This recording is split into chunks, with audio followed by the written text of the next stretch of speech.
మనకి సాధారణంగా రోజు ఏదో ఒక స్పామ్ కాల్ వస్తూనే ఉంటుంది. యూజువల్లీ ఏ కస్టమర్ కేర్దో, బ్యాంక్ పీపుల్దో, ఏ బిజినెస్ ప్రమోషన్ వాళ్ళదో కామన్ గా కాల్స్ వస్తూనే ఉంటాయి. May 1st నుంచి రీసెంట్ గా టెలికాం కంపెనీస్ వాళ్ళు ట్రై వాళ్ళ ఇన్స్ట్రక్షన్స్ ప్రకారం ఏ స్పామ్ ఫిల్టర్స్ ని వాళ్ళ కాల్స్ ఆర్ SMS సర్వీసెస్లో యూస్ చేస్తున్నారు. సో దాన్ని బట్టి మనకి అన్నోన్ నెంబర్స్ని suspected junk call or spam call అని నోటిఫికేషన్ అయితే చూపిస్తూ ఉంటుంది. దాన్ని బట్టి మనం లిఫ్ట్ చేయాలా లేదా అనేది ఆలోచించుకోవచ్చు. కానీ ఎప్పుడైనా అన్నోన్ నెంబర్స్ నుంచి వీడియో కాల్స్ వస్తే మాత్రం డెఫినెట్గా లిఫ్ట్ చేయొద్దు అని చెప్పి సైబర్ క్రైమ్ వాళ్ళైతే వార్న్ చేస్తున్నారు. ఎందుకంటే వాళ్ళకు వచ్చిన కంప్లైంట్స్ ప్రకారం ఇలాంటి వీడియో కాల్స్ నుంచి వాళ్ళు కాల్ చేసి అవతల వాళ్ళు అయితే మాత్రం ఎటువంటి వీడియో కనపడదు, బట్ మన వీడియోని మాత్రం వాళ్ళు రికార్డ్ చేసుకుంటారు. సో దట్ మన ఫేస్ని వాళ్ళు స్కాన్ చేసుకొని దాన్ని చాలా సైబర్ క్రైమ్స్కి యూజ్ చేస్తున్నారట.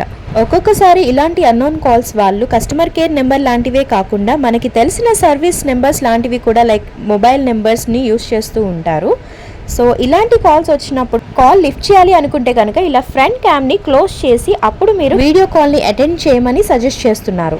ఈ విషయాన్ని మాత్రం పర్టికులర్గా గుర్తుపెట్టుకోండి, ఎప్పటికీ మర్చిపోవద్దు. అసలు కాల్స్ అటెండ్ చేయకండి. ఒకవేళ మన తెలిసిన వాళ్ళ నెంబర్ అనిపిస్తే మాత్రం ఇట్లా కెమెరాని క్లోజ్ చేసి మాత్రమే అటెండ్ చేయండి, లేదంటే మనం సైబర్ నేరగాల చేతిలో చిక్కినట్టే.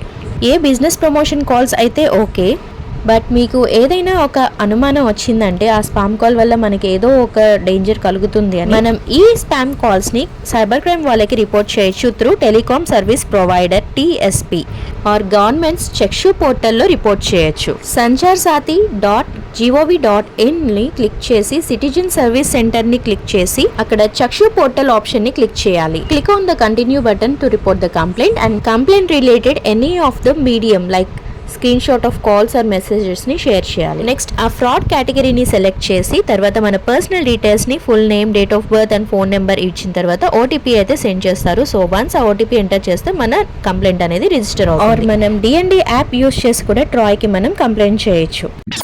ఒకవేళ ఇలాంటి విషయాలు మర్చిపోయి లిఫ్ట్ చేస్తామేమో కదా, అసలు ఇలాంటి కాల్స్ని అవాయిడ్ చేయాలి అనుకుంటే కనుక ఇలాంటి వాటికి కూడా గవర్నమెంట్ ఒక ఆప్షన్ని ప్రొవైడ్ చేసింది. DND లిస్ట్కి మనం సైన్ అప్ చేసుకోవచ్చు. అంటే do not disturb list. Officially దీన్ని national do not call registry అని అంటారు. దీనికి రిజిస్టర్ చేసుకోవడానికి మనం 1909కి స్టార్ట్ DND ఆర్ స్టార్ట్ 0 అని టైప్ చేసి మెసేజ్ పెట్టచ్చు. రిజిస్ట్రేషన్ కన్ఫర్మేషన్ ని ప్రొవైడ్ చేసిన లింక్ త్రూ మనం చెక్ చేసుకోవచ్చు. ఆర్ ఎల్స్ మనం 1909కి డైరెక్ట్ గా కాల్ చేసి కూడా ఈ DND లిస్ట్ ని స్టార్ట్ చేయమని రిక్వెస్ట్ చేయొచ్చు.